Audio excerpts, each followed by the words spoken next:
I'm preparing today a love cake. It's truly a celebration cake.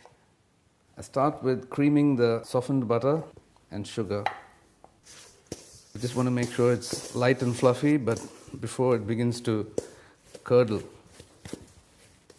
We now add in the eggs one at a time. Very careful to not overmix, but just sufficient to blend the eggs into the mixture.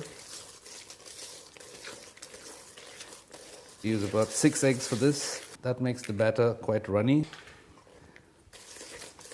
It is quite moist and rich and flavoursome. We now add in the zest of a lemon. It's quite important to not use too much pressure. What you want is just the flavour of the outermost covering and not the white layer underneath, which is the pith, and it does add bitterness. You certainly want to avoid that. Like so with the orange. Such lovely flavors. As you can see, it's beginning to give it such a beautiful color, the orange and the yellow. Next we add the honey, as well as the rose water. The ground spices, nutmeg, cardamom and cinnamon. I'm now going to add in the candied ginger stem. You want a bite of the ginger in each mouthful, so you don't need to chop it too fine, but certainly not too large.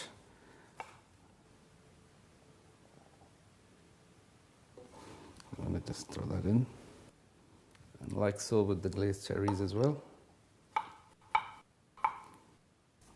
Again, add some beautiful color and flavor as well.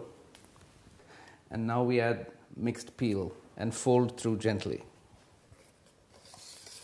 Now I add in the semolina. I'm just going to gently fold that in.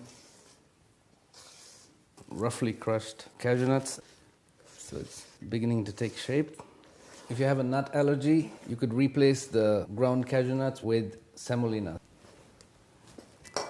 Over here I have a very good non-stick cake mold. It always helps to use some greaseproof paper at the bottom, and all we do now is turn the mixture in. It's quite moist, so it finds the corners fairly quickly. Tap it a couple of times. Now we just pop the cake into the oven, which has been preheated to 150. So as long as you've got a reliable oven, this is in for an hour and it will be done. The idea is to slow cook this cake. We have not used baking powder or soda, nor have we used whipped egg whites, so it's not going to rise much. The cake has been in the oven for an hour. We take it out now and leave it to cool for 20 minutes. So we place it on a wire rack, and if you don't have a cooling rack, this hob is ideal. What it allows is air to circulate and cool it from all sides. As you can see, it has a nice golden brown crust, a little extra browning on the sides, and it's come off the edges. We leave it to cool for 20 minutes. This particular tin has got a removable base, but if you have a regular cake tin, it's cool enough to turn over. As you can see with this one, just lift it off like so. If it's one with a removable base, gently ease the paper and the cake off from a corner.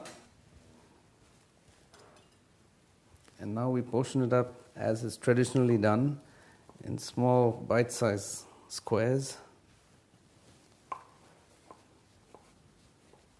This will comfortably serve a large group of about 20 people. And part of the tradition of using the bite-sized pieces is most often you have people feeding each other, and it's ideal for that as well. We now sprinkle icing sugar, a nice dusting of it on the top.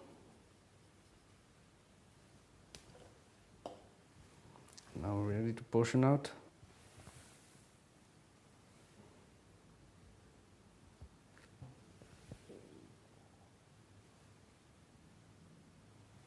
And now finally a touch of color and make it attractive for the kids. So I'm just adding some jelly babies here along the sides. So now it's ready to serve, and this really is the best part. Not only is it called love cake, it's also a celebration cake. Ideal when you have family, a large gathering or friends around. So great to share with them and enjoy the delicious flavors. Make sure you grab a slice yourself. It's going to run out quick.